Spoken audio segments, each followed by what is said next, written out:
debate and the discourse about the herb, as Ras Jahlani has the WhatsApp group there, Ganja Talk, coming from radio programs of his too. So he's another one of the activists then within promoting the knowledge of cannabis. So just to give a hearty welcome to our dearly beloved brethren, Ras Jahlani Niaah. Highly high!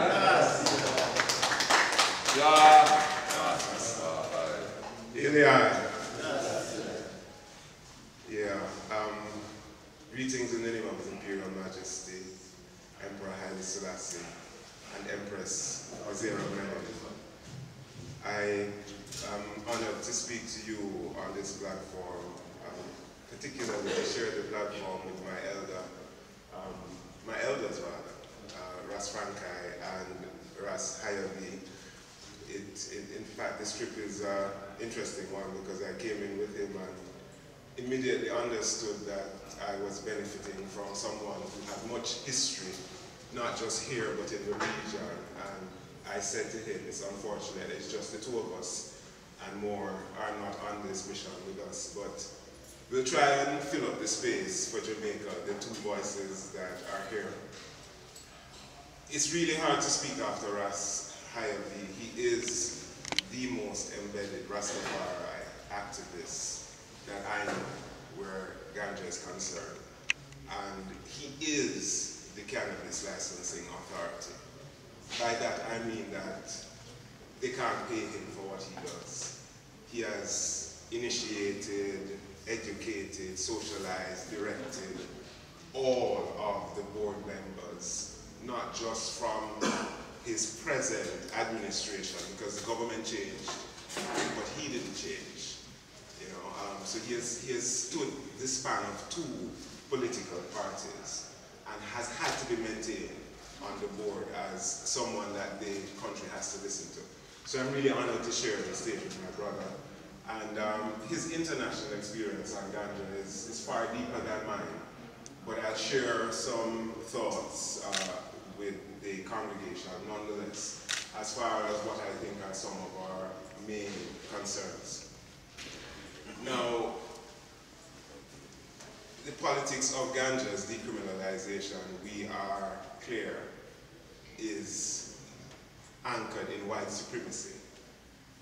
Our first speaker nicely explained to us how that manifests. Since the 1960s, I would say that Rastafari has been experiencing a Cold War. When you heard about the Cold War and we heard about East-West and all of that political ideology, well, there was a genuine Cold War which began as far as Rastafari penetration and ganja was concerned into certain markets. What do I mean by this? That same 1960s period with flower power and all of those hippies introduced the ganja. Ganja became not just a Mexican drug or a black people drug, but it became more mainstream as the 1960s ended. By the time the 60s ended and we entered into the 1970s, the United States was so worried by the threat of Jamaican Rastafari ganja that they had a special congressional commission to look into what is happening with this ganja thing. Well, that also led to one of the first major international studies clinically evaluating ganja, a study done by an American team of over 40 scholars. Ruben and Comitas led them. And for almost a year, they did embedded work with scholars and Rastafari, clinically testing and evaluating and trying to measure what it is ganja did. Jamaica was chosen as a population to study because we were one of those few populations at the time that they called chronic use. Well, that commission, when it reported, said that there was no adverse effects because of ganja smoking. In fact, it tied ganja smoking to highly productive working men's activity. So someone, as we know, before them leave for work in the morning, them build a spliff. And if them farm ganja, the spliffs are even bigger. They are cigar sizes. And the person would light them spliff and cut through a mountain of work. And the study documented it. The study ended up not being taken seriously by Jamaica, but it was taken seriously by the United States, so much so that they invited various Jamaican experts to come and give further information about this unique Jamaican population where chronic smoke don't get you completely out of your tree, you're actually producing under this. Point I'm making is that by the time Bob Marley, Peter Tosh and those people emerged mid-70s, Rastafari, Jamaican ganja are real political threats, national security threats to the American state. Most of us would have thought that ganja was illegal for a long time. Well, it's only in the 1970s, 71 in the United States and 70 in England, I think if I'm correct, that it was completely illegal for it to be even prescribed. So what I'm saying is that the system still accommodated a certain kind of access to ganja up until early 1970s. But then when you have articulate Rastafari emerging out of a space telling you it's your human rights, this is the healing of the nation, you're not going to get mad, etc. This is now a political threat. So the irony is that by the time we get into the mid-1970s, Rastafari is strong enough in Jamaica to start to argue for decriminalization. That's where you have people like Peter Tosh and his album Legalize It. Indeed, in 1977, Jamaica had its first parliamentary decision about decriminalization, where what we ended up effecting in 2015 was actually proposed. But likewise, you heard about the VC Bird, etc. It was shelved.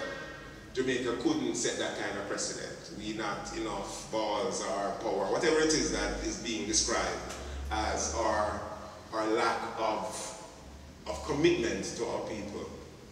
The fear factor is a real one, and when America talk about her backyard, that's not a small thing. We know, even though Cuba has existed in that backyard for decades and stood strong, but standing strong with another hegemony force, which is the Soviet Union, as a kind of buttress. The point I'm making is that a political understanding of something that is highly feared, the research is coming out now. I am actually in the last stages of a full-length monograph where I'm trying to look at Rastafari and ganja in a serious way. But the anecdotal references and kind of research that they use to undermine ganja, our Minister of Health in the 1960s, as they criminalized ganja to 5 years mandatory prison sentence, said that when a cat is given ganja, it behaves like a dog. It doesn't know its own fear.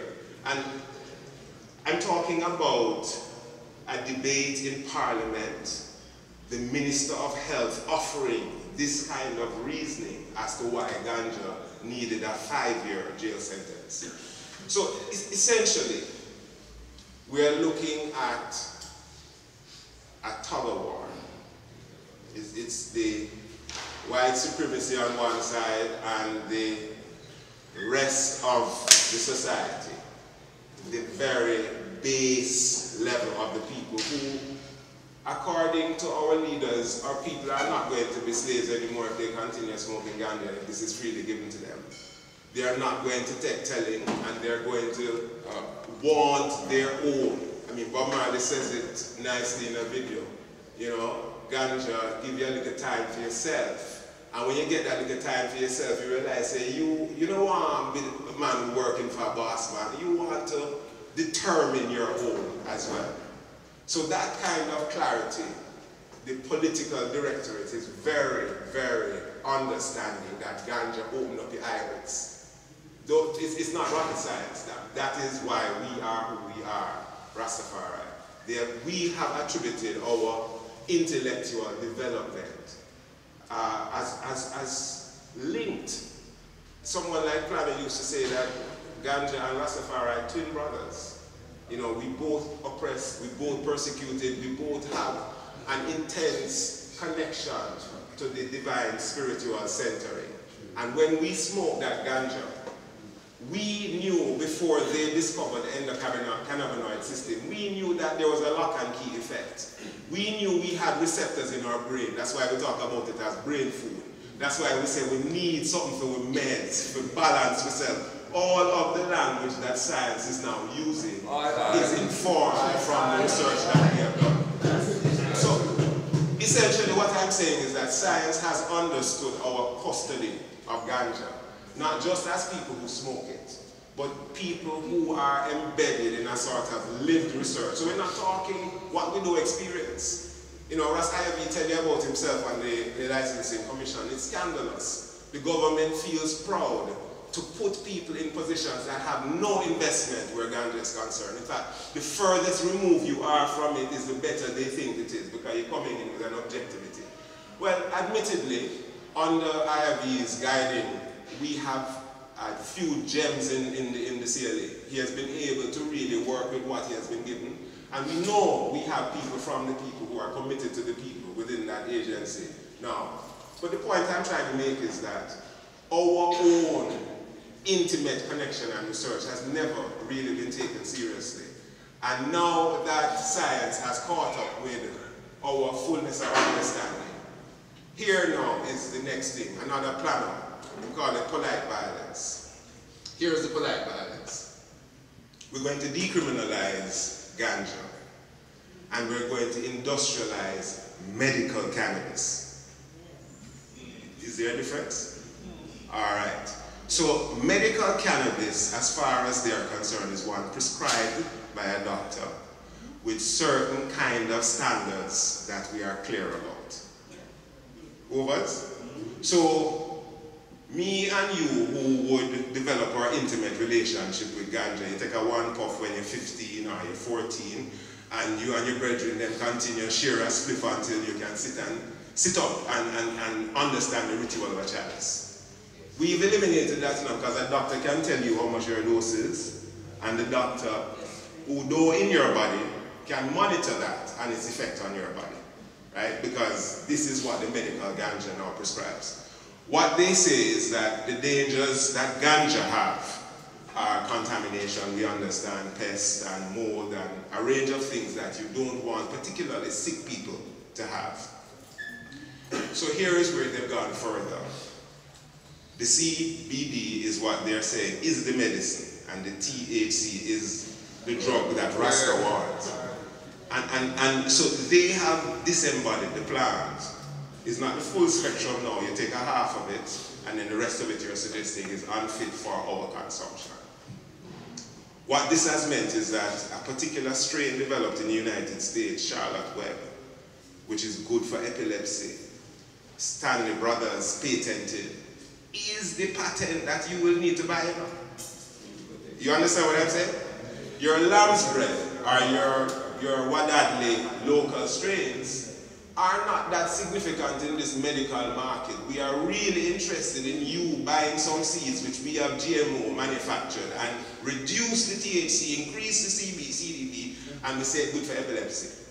Now, we know in Jamaica that there are a range of herbs growing in the wild that can reflect that profile that they want, that balance of THC and CBD, without the manipulation that they have done through the labs. It is about standards and intellectual property rights and ownership though. So if I own that patent, considering that they anticipate by 2025 ganja is going to be worth $52 billion in the markets they are trying to target. The next thing is they're not trying to make us well enough. The ganja oil is for export. Do you understand? As much as our people in Jamaica right now, if you're trying to get cannabis oil as a Jamaican who is ill, you might have to import that. It's not a joke. IFB can stand witness to that. We do have the oil there enough, but we are not trying to make it available to locals. Recently, our Ministry of Health subverted the CLA and exported ganja oil to Canada. They're bragging our first ganja shipment of ganja oil down to Canada.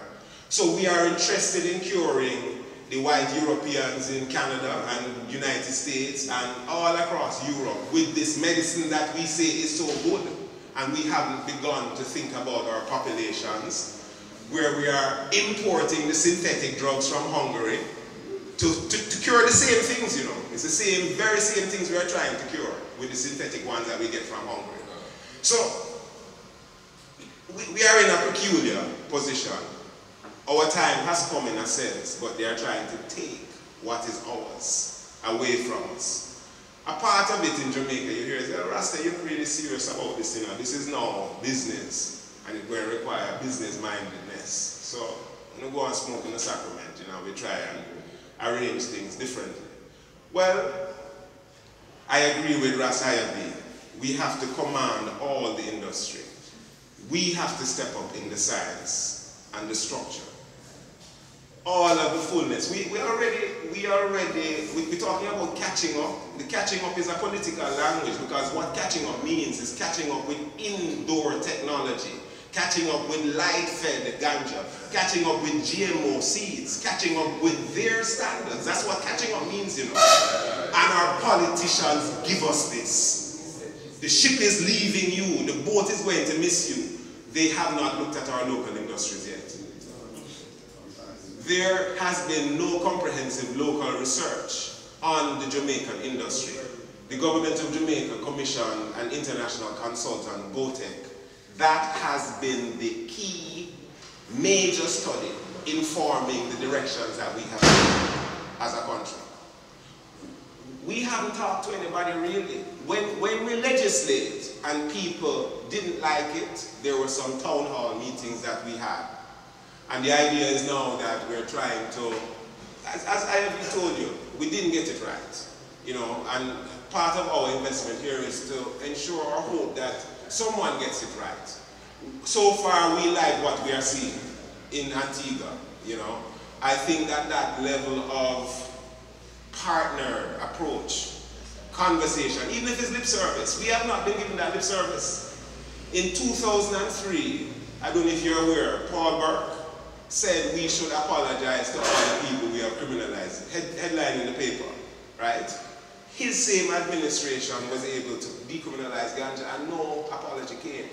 Eventually we got one for Carl Gardens, 50 years odd later.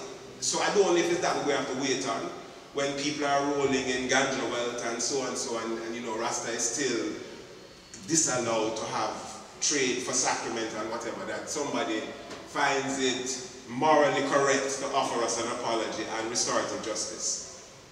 In a real sense, I think that we have to step in front of the conversation in all the jurisdictions that is happening. We have to remind a brethren who spoke first, I think it's Honorable Priest Isaac rather. You know, he's saying that we're a little too casual with this ganja thing, you know. And he's not talking about the industry, he's talking about our, you know, our habits. You know, like I like high leaf, and I realize that Antigua don't like high leaf, and you know. But we see this as, we've always known that this is our spiritual grace. This is something that means something to us. But have we not allowed them to take it over in the way that it's just a crop? This is not like tobacco, you know, or sugar, or banana, or cocoa, or tourism, or bauxite, all of which they have tried previously. This is a sacred plant. According to some people, no divine thought is capable without sacred plants. All religions have a connection to sacred plants. You begin to get religious when you start to use the plant world like that. It's the intersection between man and the, Ras Bobby said it, you know, it's the cellular sort of awakening that the plant gives us. Now, how is it we are going to, in this time, guide a conversation about the commercialization of no pion weed or no pion plant? This is a divine sacrament, a grace. This is something that when you take it in your body, immediately you know there's something different start to happen. This is something that they're telling us is now medicine. but medicine that we not professional enough to handle, even though many of us have been smoking it from this high. And in Jamaica, culture, which is our biggest industry, reggae, which is our biggest brand, is as a result, we know that, of the inspiration through ganja. However, in an industrialized cannabis industry, Rastafari is not qualified. Saying that even though we have been dispensing it, we are not capable of dispensing it. That's really what they're saying, you know. I saw recently a tweet from one of the doctors that has been set up at one of the herb houses we have. It's called Epican. She was having ganja for the first time. She tweeted it. She tweeted, this is the woman who is going to prescribe this for you, you know. You're going to talk to her and she is going to give you the option of medically being, legally, whatever. She's first time to try ganja, if you understand what she's trying a vape pen. The point I'm making is that I think we are guardians, we are custodians, we're not the same as a businessman and a business interest, you know. In ourselves, we each have experience and doctoral knowledge about this herb. So we are a kind of unique being. And in a sense, our tolerance for herb, we shouldn't suggest is something everyone will have or needs to have. If you overstand what I'm saying, that we need to overstand ourselves as a set apart community who have been digesting this product in a certain way over time, and now really need to make our understanding or overstanding available best way possible. Let me give you just a couple examples before I go. In Jamaica, one of the imperatives of the CLA is monies coming from the industry of ganja should go into the NC, the National Council on Drug Abuse. Now, the National Council on Drug Abuse has an obligation, especially when it catches juveniles, to recommend counseling.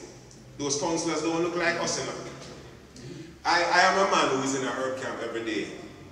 I see mentally ill people coming there daily and are dealt with, they're medicated, they're fine, they're sent back home to their people who can't imagine where they were all day and wondering why they're not on the jukes that we say you must go and get your injection. I see mentally deranged persons who are managed by Rastafari in Rastafari spaces. I'm not talking about one person or two persons. I'm talking about today. I'm talking about from that time until now. So we have see people who are having ganja psychosis who they would have rushed to the hospital. Brethren say, man, relax, man, give a little honey and get some sugar and water and just let them stretch out, take off your shoes and just chill. The point I'm making is that our dexterity at this time, we can't relent and say, you know, we're not making ourselves available to this industry, because as the brethren tell you, they don't understand what they're doing. Nobody that is pushing it at that level is interested or invested. All they're talking about is, you know, so the money we can make. 1 55-gallon barrel of cannabis oil is estimated at 17 billion US dollars. Yeah, one barrel, 55 gallons. And this is what the politicians are seeing. I and I are minuscule. Move out of the way. Where you go? They want you to stay away from this. You don't understand. Rasta brain can't handle this kind of money. The serious thing is that them saying to themselves. And we have to be careful, you know, because in a real sense, there is a scramble. It's like what them scramble for Africa. There's a scramble now for ganja. And that scramble is pushing us into positions we might not necessarily want to be in. So in my mind, we have to be clear what it is that we want to guide the society towards on this moment, on this matter, at this moment. We really need to be clear. Some of us have to take the position that our brethren take to safeguard some of the commerce, as the rest of us might smoke a spliff and say, yeah man, let them go on with them things. He must safeguard some of the commerce. But I and I, as a group, need to be clear as to where our unity, where is that unification on this matter? What are we asking for ourselves? What do we want to see on this matter? How it going to go? in the future. My final point, you know, gatherings like these are significant, and the moment, I think, more so, asks us about our identities. Now, you know, I'm a part of a political organization called CARICOM, but I think Rastafari is a stronger thing than that. Where are our thoughts and our common passports and our collectivity, the things that can distinguish us in a serious way and give us power in the world as we go forward? I'm going to stop there. Give thanks.